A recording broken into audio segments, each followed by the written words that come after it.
J'ai dit, Rabbani, de quoi vous vous punissez tellement? Et paf, la fontaine s'ouvre. Qu'est-ce qu'il y a? Qu'est-ce que vous avez fait de mal? Vous savez c'est quoi le problème des gens aujourd'hui? Incroyable! Notre rôle maintenant, c'est détecter notre lumière et en profiter au maximum. Et quand on a un plaisir ou un désir, la porte s'ouvre encore plus grande. Vous comprenez c'est quoi la lumière? Lumière, amour. C'est pas important qui tu es, où tu es, comment tu es. Dieu t'aime.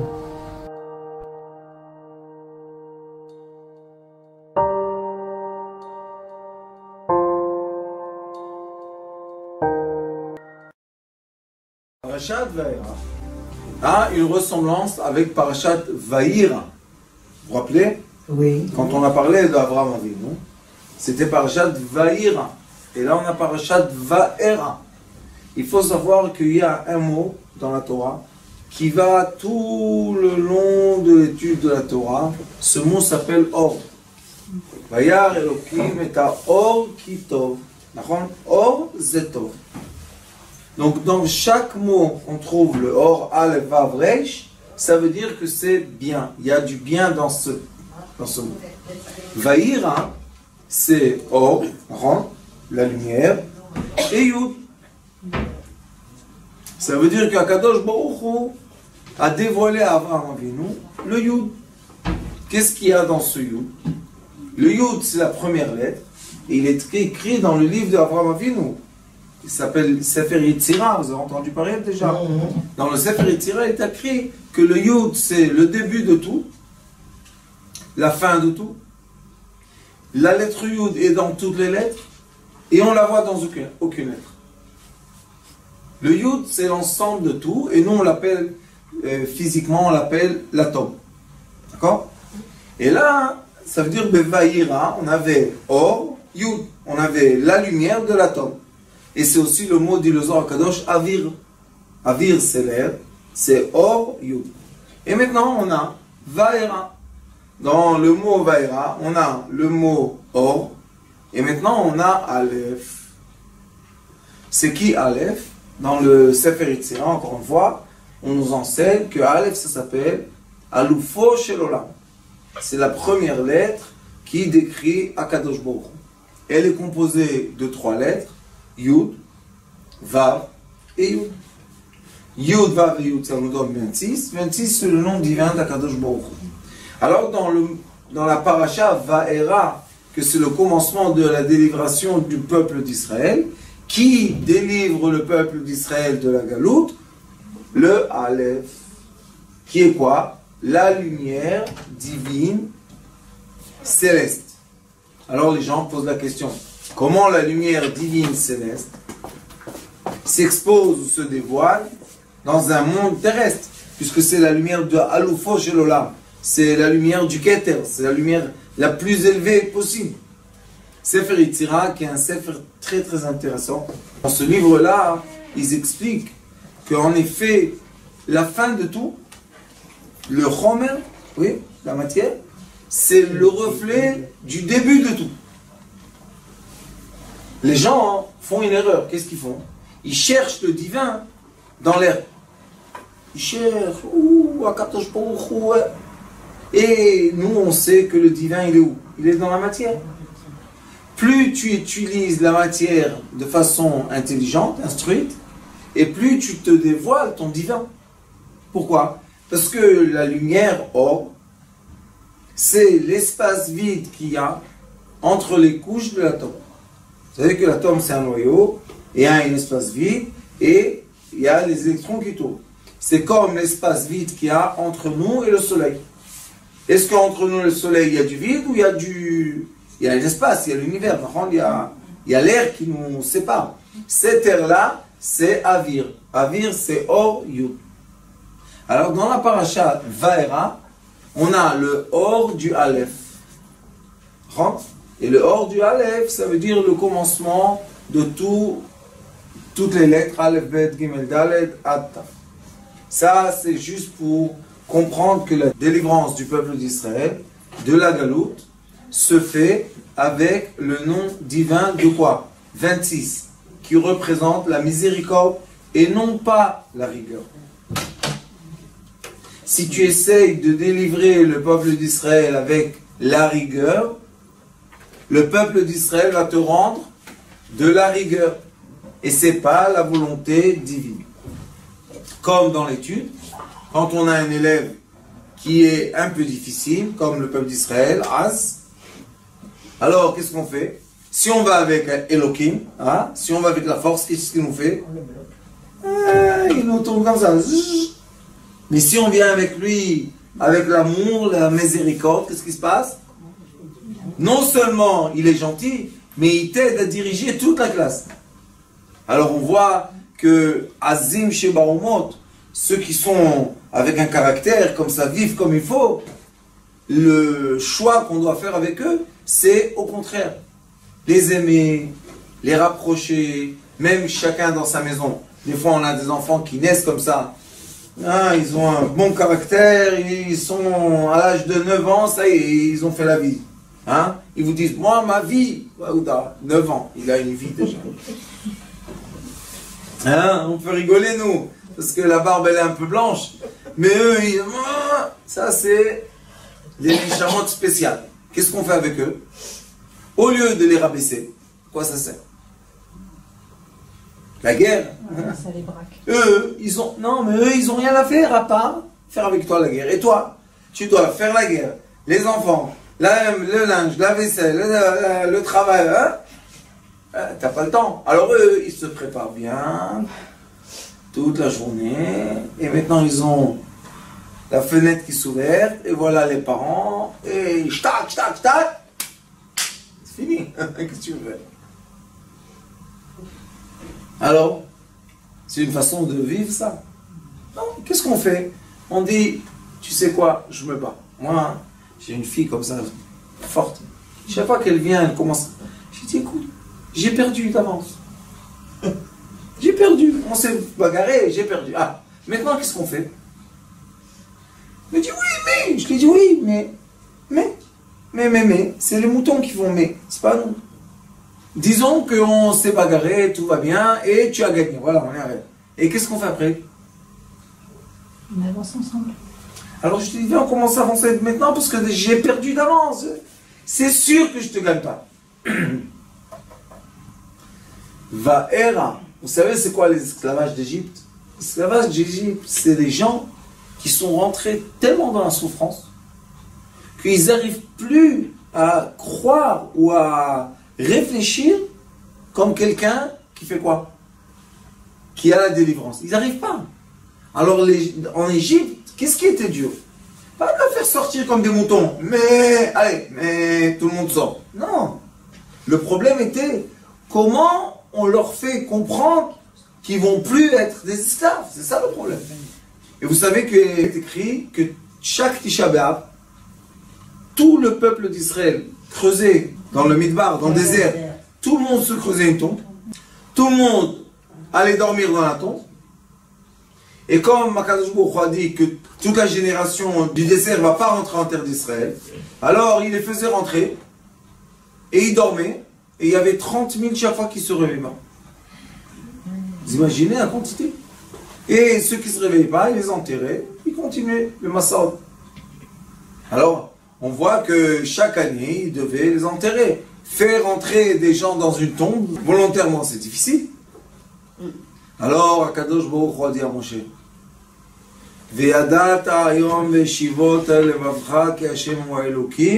la chose la plus importante, c'est donner la lumière aux gens.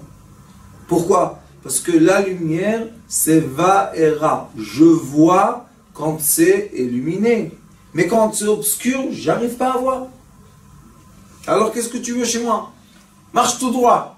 Je ne veux pas marcher tout droit. Je veux marcher tout droit, mais c'est obscur. Ouvre la lumière. Il n'y a pas de lumière. Marche tout droit. Et après, on se dit, pourquoi il y a tellement de malades, tellement de prisons, tellement de gens dans la rue? Et le problème, c'est que dans tout le monde occident, il y a la même chose. À Tel Aviv, il y a aussi des gens dans la rue.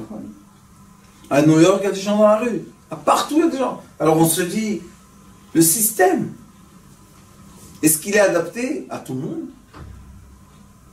Est-ce que c'est possible que tout le monde peut passer le même examen, le bac, pour avoir de bons résultats? Non. Et si quelqu'un n'arrive pas à passer le bac, est-ce que ça veut dire qu'il n'est pas doué? Non, ça c'est pas vrai. Le bac, c'est seulement une règle de mesure. Mais les gens se mesurent pas avec une règle, c'est pas normal. On a tous la même taille des habits, on a tous la même taille des chaussures. Quoi? Et ça, c'est le comportement de l'éducation sans lumière. Pourquoi? Tout est la même chose. Tout le monde a le même examen. Tout le monde doit savoir la même chose. Tout le monde doit aller à la banque. Tout le monde... Quand moi j'ai dit une fois à quelqu'un, j'ai dit, mais moi j'ai pas de compte en banque. Il dit, comment t'as pas de compte en banque? J'ai dit, je vais t'étonner, j'ai même pas un téléphone portable. Il me dit, mais je veux parler avec toi. C'est très gentil de vouloir parler avec moi. Mais il faut me voir pour parler avec moi. C'est pas possible. Tu as pas de téléphone? J'ai dit, qu'est-ce qu'on a fait il y a 30 ans? Dis-moi, on avait des téléphones, chacun n'avait pas de téléphone. Comment on parlait? On communiquait mieux. Pourquoi? Parce que la communication était obligée de passer par tous les 5 sens, et non pas par 2 sens. Alors aujourd'hui, on a le sentiment qu'on est connecté à tout le monde. Facebook, Instagram, toutes les ch'touillottes. On a plein de connexions, de like, schmack. Bon, alors on va rentrer dans le texte et vous allez voir que dans le texte de Vaïra, il y a un grand secret, très profond, qui dit comme ça. Va'amarta elav, et tu vas dire à Pharaon, Hashem Elohe ha'ivrim shelachani, le Dieu de la miséricorde et de la rigueur, Hashem Elohim, ha'ivrim shelachani elecha le'emor, il m'a envoyé te dire quoi? Shalach et ami ve'yavduni bamidbar, délivre mon peuple, envoie mon peuple pour travailler dans le désert. Ve'ine lo shamata ad ko, et tu n'écoutes pas jusqu'à maintenant. C'est quoi ko? Pourquoi lo shamata ad achav zeh gamarnu? Pourquoi ko? Pourquoi avec mon cher Rabbeinu on a tout le temps le mot ko 25? Parce que le 25 c'est 2 et 5, 7. Mon cher Rabbeinu est né le 7e mois, pas le 9e mois. Donc lui, le chiffre qui est fort pour lui, c'est le chiffre 7, mon cher Rabbeinu. Alors tout le temps, il y a Vayar Ko Vako, il a regardé là et là, et il a fait ce qu'il a fait avec l'Égyptien. Le mot Ko dans la paracha, il se répète beaucoup de fois. Qu'est-ce qu'il veut dire le mot Ko? Ici, ils disent Ad Ko, Ko Amar. Jusqu'à là, de là, j'ai dit. Pourquoi tu me fais ça? Vélomer, et continue la phrase. C'est quoi le ko et ko? Qu'est-ce qu'ils veulent nous dire ici? C'est quoi ko? Et ko, c'est 25 et 25, c'est 50. 50, c'est Share Bina. C'est quoi? C'est la mère céleste qui se connecte avec le fils terrestre. Comment on a été délivré de l'Égypte? La conscience de l'être humain a changé. Et comment se crée une conscience d'un être humain? On a la parole interne de nos pensées. Nous avons la parole interne de ce qu'on va dire. Et nous avons la parole interne de ce qu'on va faire. On se parle intérieurement et on se dit, ah, si j'aurais pu faire ça et ça, non? Ah, je vais aller faire ça et ça et ça. C'est quoi ça? On a intérieurement de la parole. Et la parole, c'est la façon de l'être humain de s'exprimer. Et sachez qu'on ne sait pas penser sans mots. Essayez de penser à quelque chose sans mots. Est-ce que vous connaissez quelque chose qui n'a pas de mots? Mais alors les bébés, ils ne pensent pas en fait. Non. C'est juste instinctif. Eux, les bébés, c'est pour ça que la shrina est sur leur visage. Pourquoi? Parce qu'il n'y a pas de marchalote. Parce qu'ils n'ont pas les paroles, ils n'ont pas les mots de réfléchir. Alors qu'est-ce qu'ils font? Ils sont simplement vivants. Et les cris quand il pleure, ça ne correspond pas à la parole. C'est un instinct animal. Comme un oiseau, quand il a faim, il fait psi, psi, psi, psi, jusqu'à quand que sa mère, elle vient lui donner à manger. C'est un instinct. Vous savez c'est quoi le cri? C'est le ventre, l'estomac, qui se contracte et la bouche ouverte. Mais tant qu'on n'a pas des paroles, on n'arrive pas à réfléchir. Il est écrit ici, Ko Amar Hashem. Il lui a dit, Bazot tida ki ani Hashem, Anochi make, Bamate asher beadi alamayim, asher bayaror, venefru ledam. C'est quoi make? C'est même ko. La lettre même, on l'écrit Chaf, Vav, Chaf et Vav. Chaf et Vav, c'est combien? 26. Alors il dit, dans les coups qu'ils vont recevoir, le Aleph c'est combien? 26. Yud, Vav, Yud, 26. Aleph. Qu'est-ce qu'il a dit? Vaera, tu vas voir la lumière. Qu'est-ce que c'est ma lumière? C'est Akadosh Baruch Hu. Après il dit Maka, même Ko. C'est quoi Ko? Dans les 25 attributs de la Shrina, tu vas voir le nom divin de miséricorde. Qu'est-ce que ça veut dire? Ça veut dire que l'être humain est obligé, dans le degré de sa pensée, dans le degré de sa parole, dans le degré de son action, il est obligé de chercher tout le temps le côté de miséricorde. Parce que s'il ne cherche pas le côté de miséricorde, malheureusement, de façon naturelle, va s'imposer sur lui le côté de quoi? De la rigueur. Et quand on s'habitue naturellement, sans faire aucun effort, à la rigueur, le résultat qu'on reçoit, c'est quoi? La pensée polluée, la parole polluée et l'action polluée. Et à la fin, on ne se comporte pas comme on aurait voulu se comporter et on n'est pas content. Pourquoi on n'est pas content? Parce que les ondes négatives qu'on a envoyées dans notre cerveau, dans notre parole, dans notre action, touchent la fin de notre sphère, puisqu'on est limité tous, et ils reviennent vers qui? Vers toi. Les sages ont dit, tout ce que l'homme fait, il se le fait à lui-même. Kol ma she'adam oseh, la'atzmo oseh. Tu crois que tu me fais du mal? Hein? Il n'y a pas de problème, tu vas donner une gifle. Oui, merci beaucoup. Pourquoi? Parce que toi, tu as donné une gifle. C'est toi qui as donné une gifle, c'est pas moi qui ai donné la gifle. Qui a mal à la main? C'est toi, c'est pas moi. Alors si tu es positif dans ta pensée, même tu as reçu une gifle, tu n'as rien reçu. Il faut comprendre ce que je dis. Il faut positiver tout le temps. Comme je vous ai montré dans le mot Vaera, il y a Or de Akadosh Baruch Hu miséricorde, et aussi dans le mot Maka, il y a Ko et la lumière du miséricorde. Dans toutes les lettres hébraïques, Moricha et Morav Zatzal, il m'a montré, et on a ça dans notre Sidour du Baal Shem Tov. Et dans la fin du Sidour Baal Shem Tov, on a la prière, on a toute l'explication du Baal Shem Tov sur la prière, et à la fin on a les 22 lettres. Et dans les 22 lettres, il faut trouver toujours le 26. Vous voyez? Chavav, Chavav, le même, Chavav, Nun, Chavav, Sameh, Chavav, Ain, Chavav, tout est le nom d'Akadosh Baruch. Pourquoi on est obligé de faire ça? Le Zohar HaKadosh dit qu'on est obligé d'observer de façon tellement profonde chaque chose qui existe. Pourquoi? Pour retrouver la miséricorde qui est quoi? Qui est cachée, enveloppée, entourée de rigueur.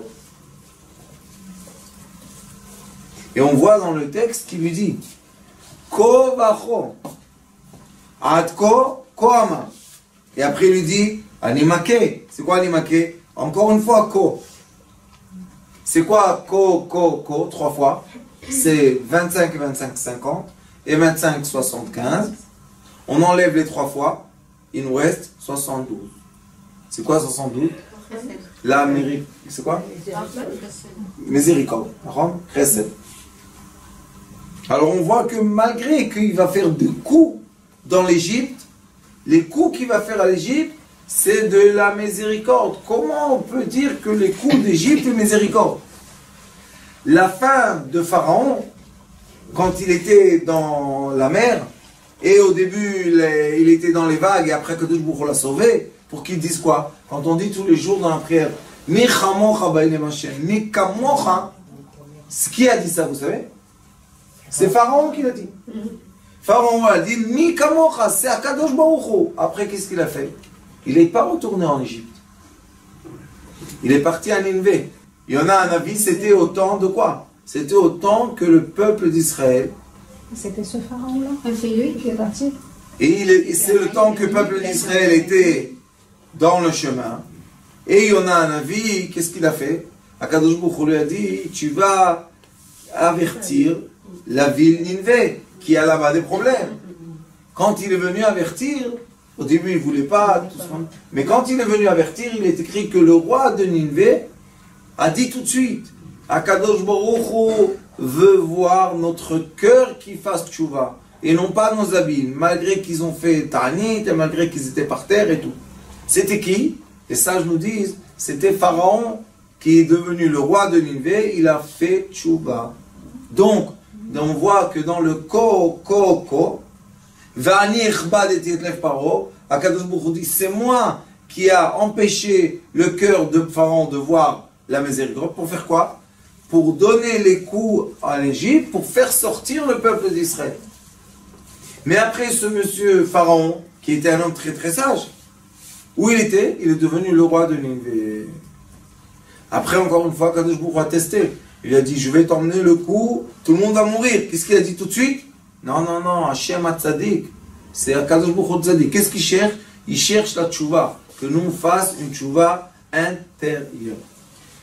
Ces jours-là, ce sont des semaines, il y a Shovavim, c'est 6 semaines, que ce sont des semaines qui sont capables à quoi? Ils sont capables à la miséricorde et les portes du ciel sont ouvertes pour faire tchouva. Maintenant, dans la tchouva, sachez qu'il y a 2 voies essentielles. Il y a la voie de la miséricorde. La voie de la miséricorde dit, il y a dans la paracha Neso et Rosh Bnei Israël. Dans cette paracha, dans le Zohar HaKadosh, il y a le premier Raya Memana, c'est un texte. Et là-bas, il explique d'après la Kabbalah, c'est quoi de faire tchouva.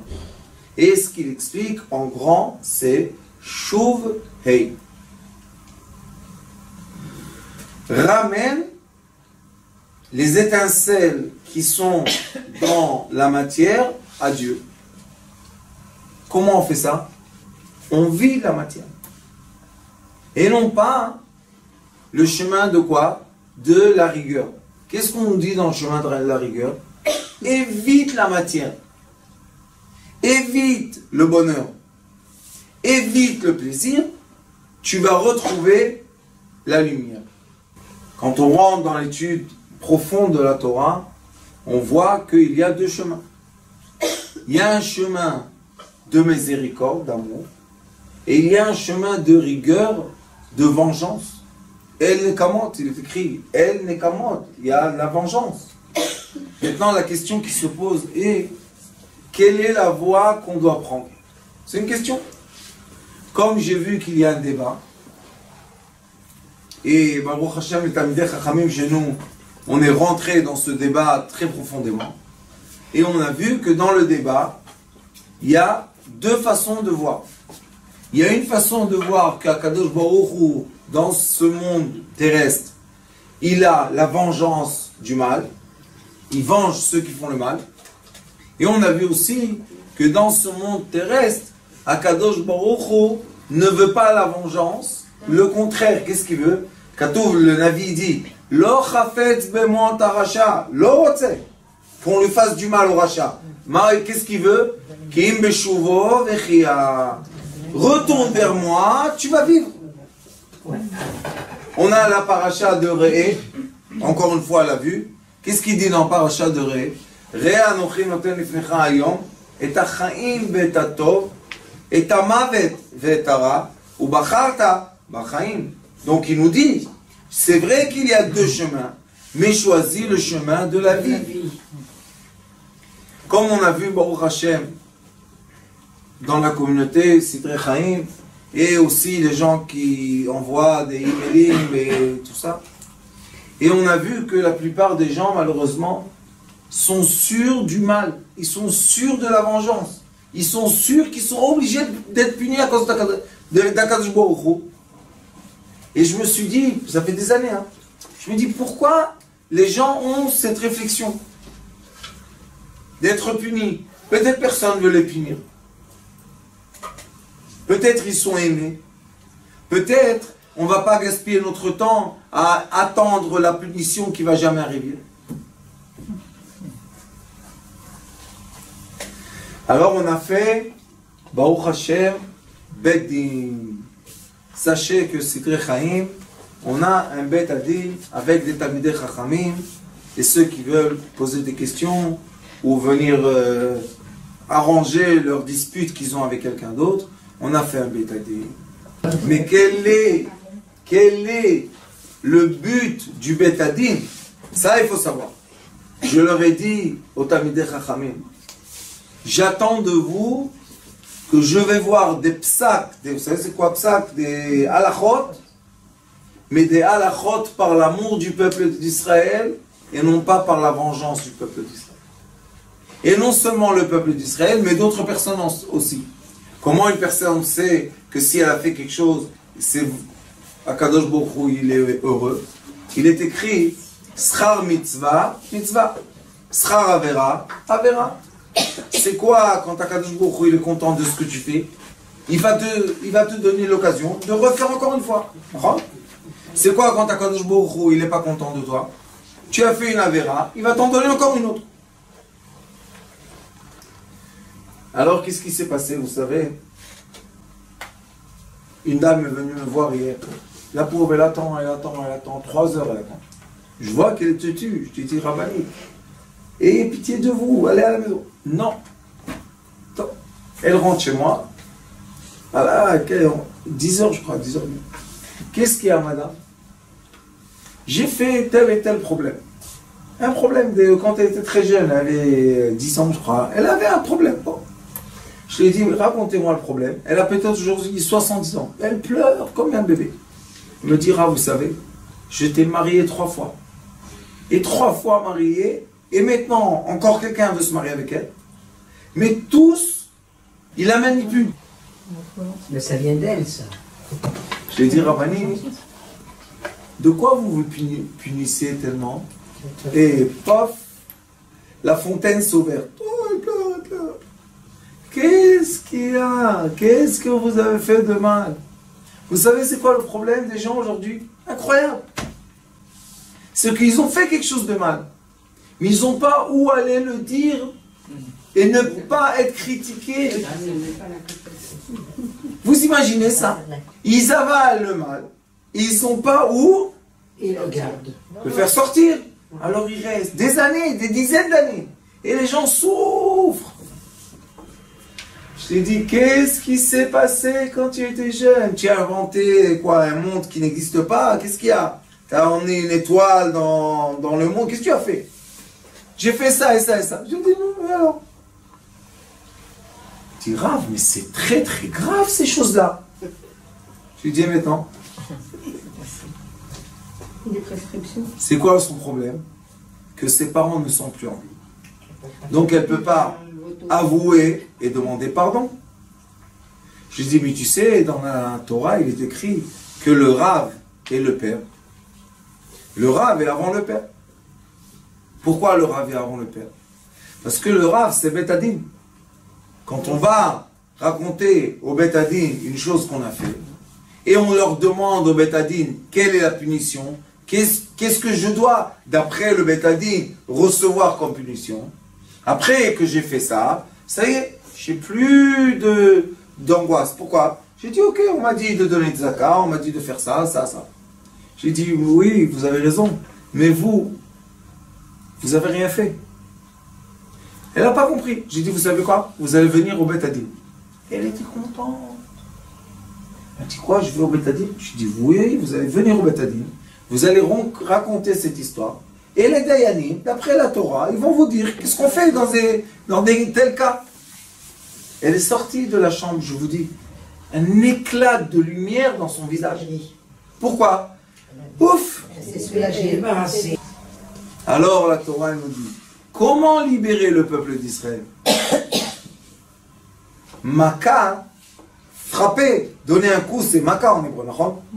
Maka, c'est Mem et Chaf-E. Chaf-E, on a dit Shrina, d'accord? Chavav, c'est le nom divin. C'est la miséricorde avant la rigueur. D'accord? Quand on assemble la miséricorde et la rigueur, qu'est-ce qu'on reçoit? On reçoit les noms divins de quoi? D'amour, de joie. Quand on assemble les lettres, Aleph, quand on fait la fusion de toutes ces lettres-là, on reçoit la miséricorde. Donc, qu'est-ce que veut Akadosh Baruch Hu? Comment il veut que le Beth Adin se comporte avec le peuple d'Israël? Avec miséricorde. Et c'est la raison que le Rav est avant le Père. Parce que le Père, il a emmené l'âme dans ce monde physique de rigueur, et le Rav doit emmener l'âme dans le monde futur miséricorde. Non pas dans le monde futur des coups et des feux de bois et feux de camp. Non. Comment il fait ça le Rav? Avec la sagesse de la Torah, il est écrit que l'être humain doit devenir un Talmid Chacham. Quand est-ce qu'on sait que c'est un Talmid Chacham? Quand au lieu d'interdire tout ce que les personnes font, trouver dans la Torah comment donner la permission à la personne de faire ce qu'elle fait. Ça, c'est la force de la délivrance du peuple d'Israël, comme elle est dévoilée dans la Torah. C'est une force très puissante. De quoi? D'être capable de fouiller dans les livres. Vous savez, il y a des milliers de livres. Il faut bien rentrer dedans pour faire quoi? Pour dire, regarde, qu'est-ce qu'elle a fait cette personne? Est-ce que c'est sa volonté? Est-ce qu'elle a été, manipulée? Est-ce qu'elle a fait par sa volonté à elle? Et même si sa volonté à elle, est-ce que la personne lui a fait cette chose-là en voulant, en moins voulant? Est-ce qu'elle était en conscience? Elle n'était pas en conscience? Quel âge elle avait? Où elle était? Vous savez combien de questions? Pourquoi on fouille comme ça? Fort, baba, fort, pas. Pourquoi on fouille tellement? Pourquoi on questionne maintenant? Parce qu'on veut arriver au psak miséricorde. C'est ça l'effort qu'on doit faire. Parce que le psak de la rigueur, c'est facile. Tac. Tu punis la personne. On rentre à la maison, on voit quelque chose qui est en désordre. Qui a fait un désordre? Personne ne répond. Chtaf! Une gifle, qu'est-ce qu'il y a? Et le pauvre, il vient de rentrer à la maison. Pourquoi il reçoit aussi une gifle? Hein? Combien on a... Au lieu de rentrer à la maison, s'asseoir, le balagan, c'est une partie de la vie. Heureusement qu'on a des enfants qui font le balagan. Quoi, on veut vivre stérile dans des petites chambres de 2 mètres sur 2? Ça nous fatigue, vous avez raison. Mais à la fin, quand on s'assoit après la fatigue, pourquoi on est heureux? D'avoir accompli ce qu'on devait faire. Parce qu'on est content d'être amoureux, c'est tout.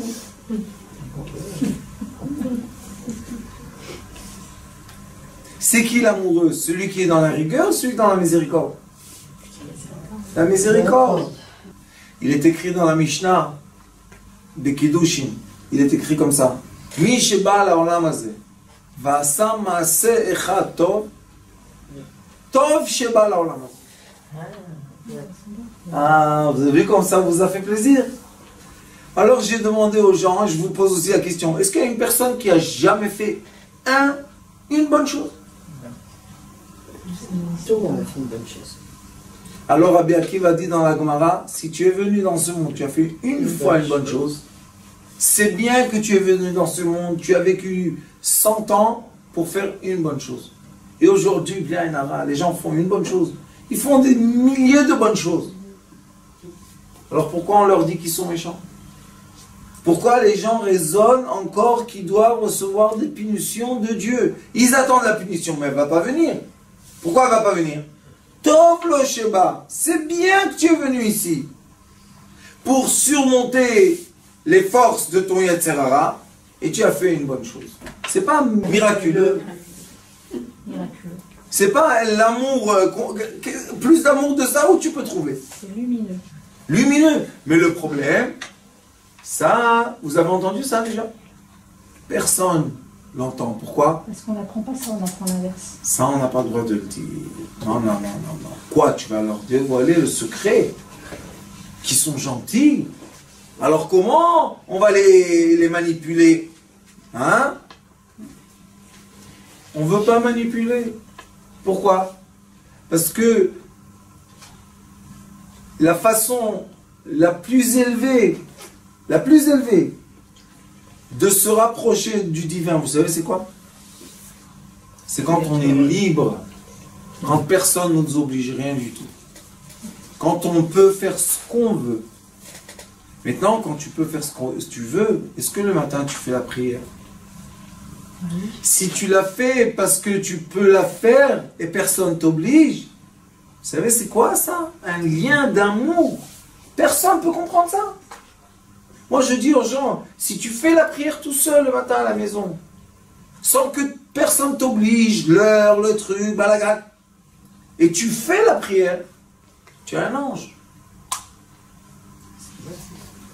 Tu es un ange. Quoi?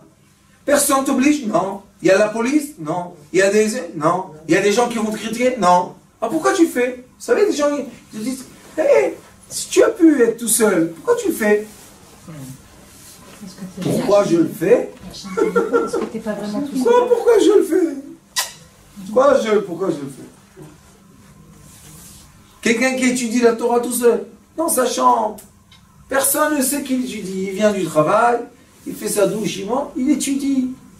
Personne ne sait qu'est-ce qu'il étudie, combien il étudie. Celui-là, son étude, vous savez où il arrive? Il n'y a pas de limite à la hauteur.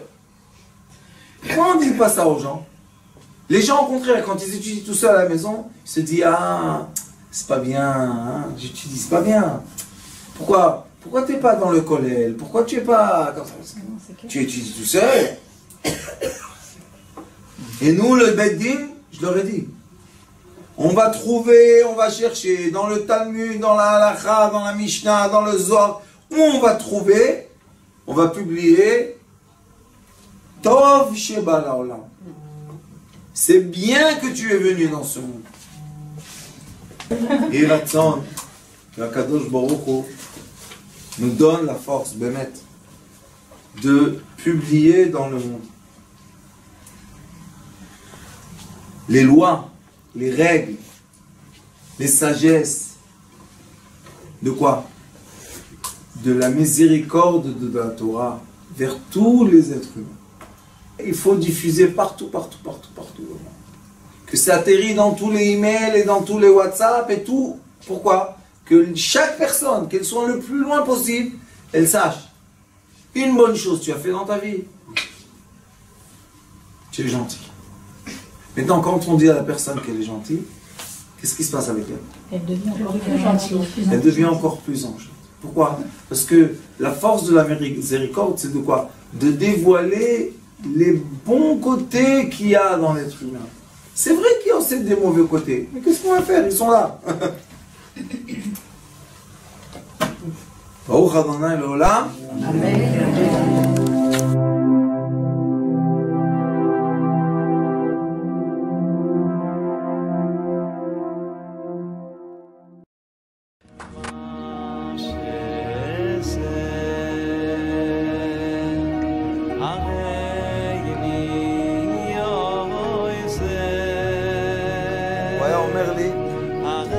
בבית שלי יש מלאכים, לא רוצה לצאת מהבית.